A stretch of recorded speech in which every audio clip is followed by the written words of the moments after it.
Bahog din. Diara ang akong sinabawan. Tapon ng mga pagkain at mga gamit. Diba sayang kung oil, tuyo. Sweeties for Brian. Hello! What's up, mga higala?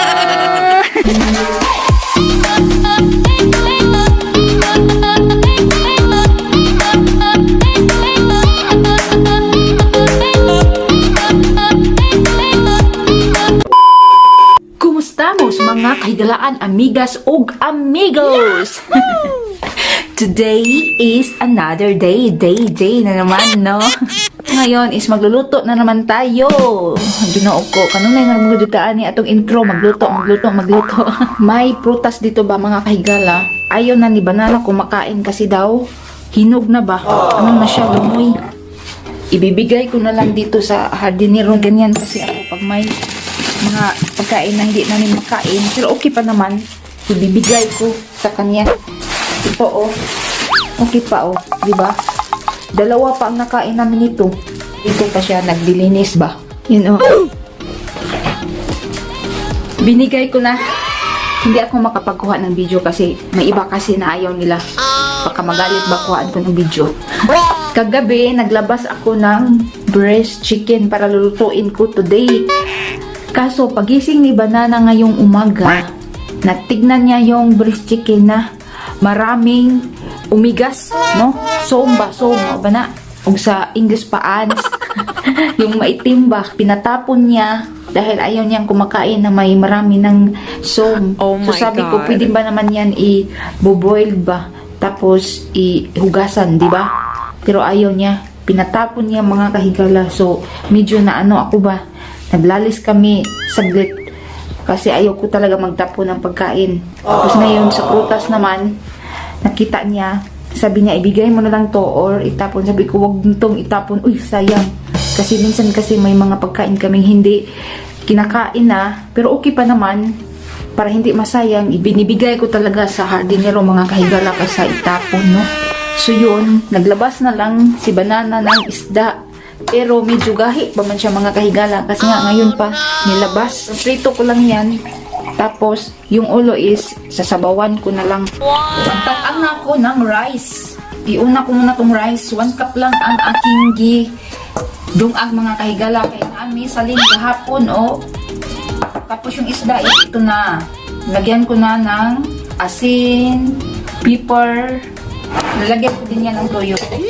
Inuna ko ang rice mga kahigala kay nagplan ko na akong fried rice. Unang dating ko dito mga kahigala, hindi ko pa yan alam kung paano yan i-operate ba. Medyo natagawan ba? Kaya iwa pa dyan may ingana sa Pinas mga kahigala. Kaya sa Pinas dito ba dyan rice cooker na to ingana no? I-off and on. Ang direct kay marami pa man siyang iliso-liso. Magsabaw na ako mga kahigala. Yung kalamunggay ko baka nadaot na kasi nilagay ko sa freezer. So kukunin ko ngayon. Ito lang ang gamit namin, kalderin. Daot na siguro ni ba? So oh. Usin ko na lang to. Ilagay ko lahat. Mauna ni siya mga kahigala oh. Nilagyan ko siya ng dry na chili. Ito na ang tomato, green pepper, repolyo. Ito na ang kalamunggay. Parang marami pala ang kalamunggay mga kahigala. Diara ang akong sinabawan na isda with malunggay. Napay sobrang kalamunggay mga kahigala. O isang lutuan na lang to. Tipid-tipid tayo kasi wala tayong kalamunggay dito. Nihit kaadyo mga kahigala. Yan na akong sinirito. Magkapi-kapi muna tayo mga kahigala kasi hindi pa ako minom ng coffee. Ay. Naadik ng chukog kape mga kahigala. Oh my God. Murag ko kalagi mahiluna pag hindi ako makainom og kape. Itong kape na ininom namin mga kahigala, binigay ito sa kaibigan ni Banana na Chinese ba. Binigyan kami ng ganito, dalawa. Galing ako sa labas mga kahigala, tumawag si Ate Cindy sa akin na ipakuha yung bibingka at may palitaw pa. Nagawa siya, binigay lang sa amin ba. Mamiss ko talaga ang mga luto ni Ate Cindy. Punta na kami sa PE. Hindi na ako nagkuha ng video kasi nagmamadali ako. Tawag kasi na siya ng tawag at hindi ko na malaya na tumawag pala siya. Naghintay na siya sa labas. Salamat Sinde sa bingka. Palitaw. Mag-nilkater ako kay Banana mga kahigala kasi lazy man si Jack. The Lord and Master have his nails. What's it called? A pedicure. Pedicure. Ah, the Lord and Master will have a pedicure. Kay Ugma, mag-travel ni again and again. Dismil man mahal. Oy! Bahog tiin. Bahog tiin.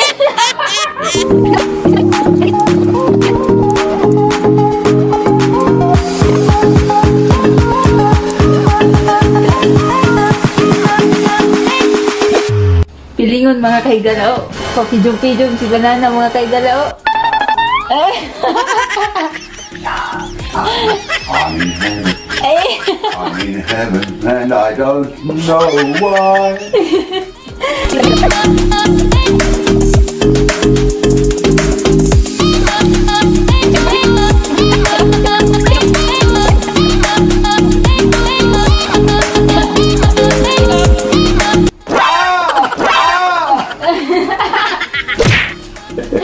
Don't be like that, man.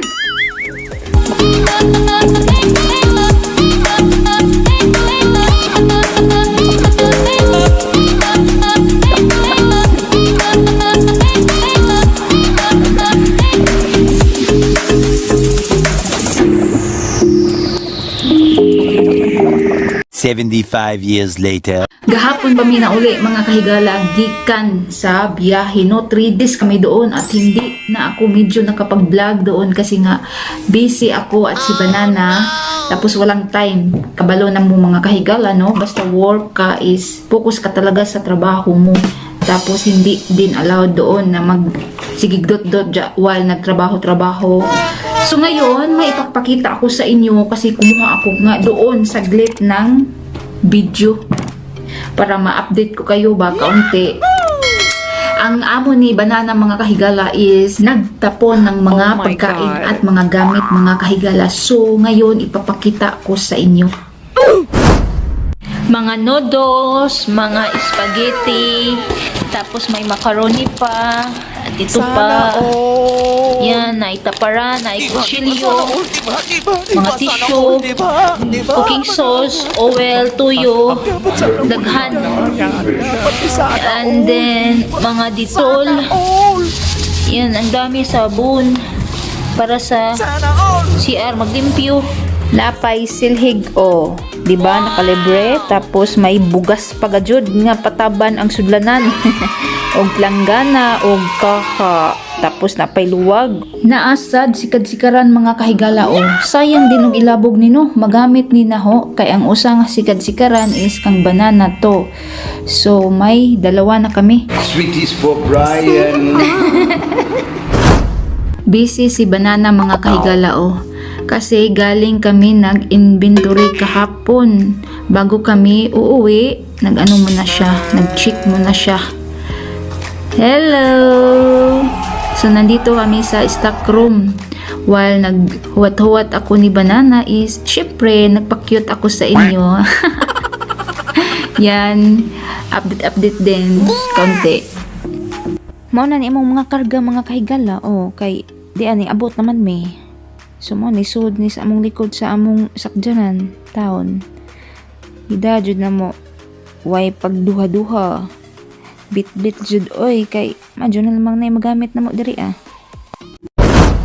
So yun mga kahigala, di ba sayang yun kung itapon lang? Kaya sinabihan ko si Banana na wag mong ipatapon sa amo mo kasi tayo ang kukuha. Kasi magamit yon like kutsilyo, di ba? Ang kutsilyo namin is habol na. So, God is good talaga kasi nga binigyan kami ng kutsilyo. Kahit luma na yun, at least hait pa siya, magamit pa talaga siya mga kahigala. Yung sikad-sikad mga kahigala, di ba? Magamit pa yun. Linis na lang yung kulang. Tapos may kaha pa, di ba? Kailangan din namin ng kaha. Kasi nga yung kaha namin is nag-itong-itong na, dami na basbas, bakit daw naggamit-gamit kami ng kaha na itong. Tapos may mga noodles pa, mga seasoning, mga pang-cleaning sa bathroom, mga hap-hap na ngayon kasi nga nagamit na nila. May mga planggana pa, may mga sabon, may mga tuyo, oil, o daghan ka adyo mga kahigala. Ag among aparador is napuno, parang galing kami na grocery. So yun, ayos pa mga kahigala. Di nga, same sa doon sa Dubai nga, pakainin kami ng expired na talaga ng ilang years na, 4 years, 5 years, hindi man gani ko nadaot. Kani pagha nga buwan pa mga kahigala, no? Tahi-tahi ako sa t-shirt ni Banana ba kasi nabugtas siya, wala ng batunis. So nilagyan ko siya ng batunis kasi hindi niya nasuot today. Kaya nagdadali-dali ko og tahi-tahi para masuot niya ugma. Kung dito pa sa South Africa mga kahigala is same sa mga US na yung mga puti ba na magtapon-tapo ng mga gamit ba. Siguro ako ang mag-uuna doon maghintay sa basurahan. Kasi hilig ako sa mga sikanhan ba, mga ganun. Kasi makatipid man tayo, no? Hindi ka suporta ba? Sa panahon ngayon, no need na ang arty-arty mga kahigala, basta magamit pa. Go, go, go! Go na tayo!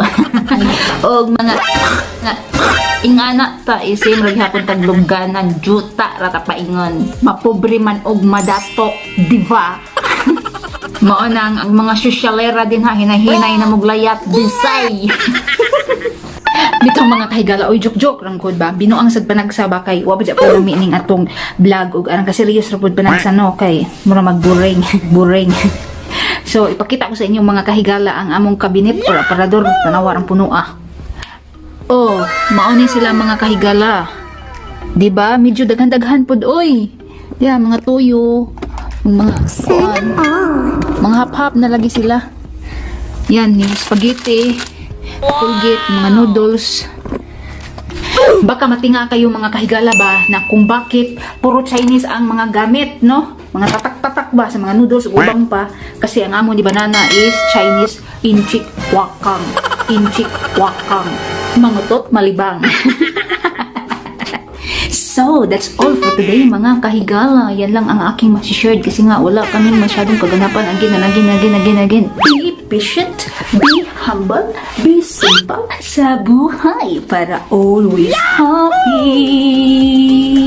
And most of all, be kind. Bye!